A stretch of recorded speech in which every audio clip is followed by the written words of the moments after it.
ওইটা হচ্ছে গিয়ে স্ট্যান্ড ফ্যানের কয়েল। ও দেখো দুই গেছা তার ছিঁড়া আছে, দুই গেছা ও সাইডে, দুই গেছা ও সাইডে, দুই গেছা মতলব সাইড মুখ দিছে। ও দেখো ভিতরে কয়েলটা ছিঁড়া আছে, গতিকে কয়েল ছিঁড়া থাকার কারণে ফ্যানটা চলেন না।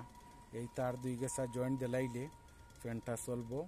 আর ওই সাইডে দেখেন এইটার মুখ দেখেন, একটা দুইটা, ওই দেখো তিনটা, ওই একটা চারটা, দেখছেন চারটা মুখ এখানে আছে। কিন্তু আর একটা মুখ, পাঁচটা মুখ থাকতে লাগে। দুইটা ক্যাপাসিটারও গিয়ে লাগবো, আর তিনটা হাই লো মিডিয়াম আর একটা মুখ ছিঁড়া আছে।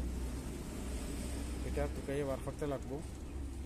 এই দেখো ফ্যানের পর ওই দেখো ও একটা মুখ আছে, ও আর একটা আছে মুখ। এই দেখে এই তারগুলা ছিঁড়ার কারণে তার, এই দেখো এক দুই তিন, তিন চার পাঁচটা, দুইটা ক্যাপাসিটারও লাগবো। আর তিনটা হয়েছে হাই মিডিয়াম লো, তিনটা তার লাগবো গিয়া হাই মিডিয়াম লো চুইসও গিয়া লাগবো। আর দুইটা ক্যাপাসিটারও লাগবো। এই পাঁচটা তার আছে, আর এটা কমপ্লিট ঠিক আছে।